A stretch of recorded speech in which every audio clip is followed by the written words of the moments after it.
કોટના પહેરા. Ready start.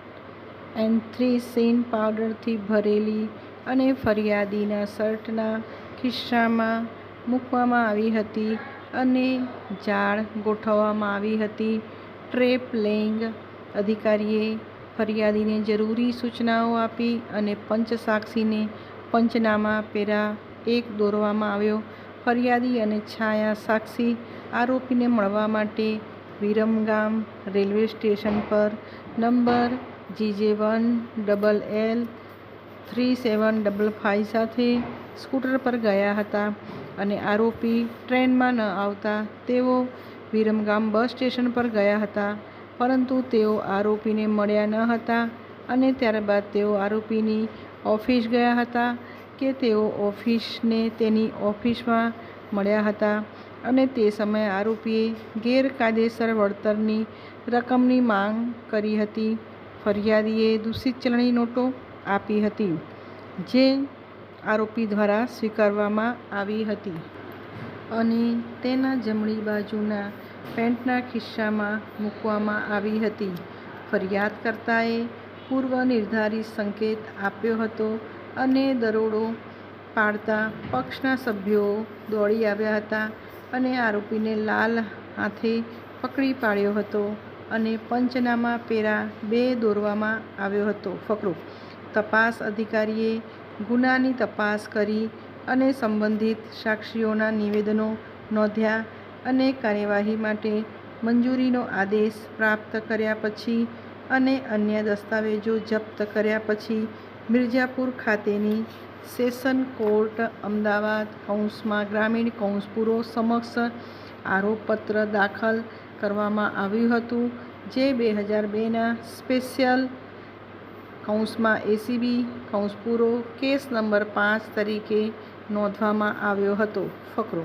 આરોપીને યોગ્ય રીતે સમન્સ આપવામાં આવ્યું હતું અને ફોજદારી કાર્યવાહી સંહિતાની કલમ 2007ની પ્રક્રિયાને અનુસરીને અંક 12 ખાતેની માન્ય ટ્રાયલ કોર્ટ દ્વારા આરોપ ઘડવામાં આવ્યો હતો અને અંક 13 ખાતે આરોપીનું નિવેદન નોંધવામાં આવ્યું હતું, જેમાં આરોપીએ આરોપની તમામ સામગ્રીને નકારી કાઢી હતી અને ફરિયાદી પક્ષના સમગ્ર પુરાવા રેકોર્ડ પર લેવામાં આવ્યા હતા.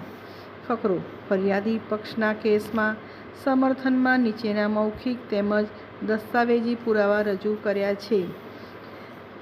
વિગતો: મોહમ્મદ હનીફ ઇબ્રાહીમભાઈ સાલાર, ચંદ્રકાંત ભીલાલાલ દવે, મહેબૂબ બમિયા બાપુ મિયાં પરમાર, ભીખાભાઈ કચારભાઈ પરમાર, શંકરભાઈ ખાટુભાઈ પરમાર, શ્રવણકુમાર તાનાજી, અર્જુનસિંહ સબલસિંહ રાઠોડ, કાંતિભાઈ છગનભાઈ પટેલ.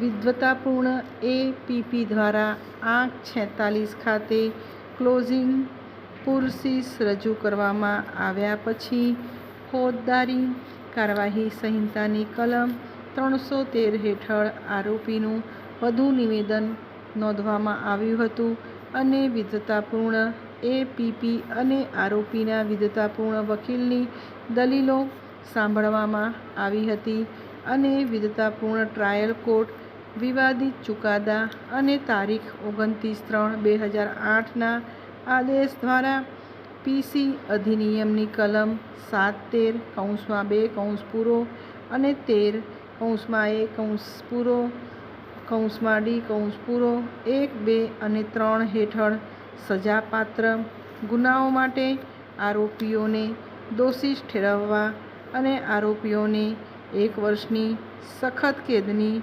સજા અને રૂપિયા 10,000નો દંડ ફટકારવા માટે ખુશ હતી.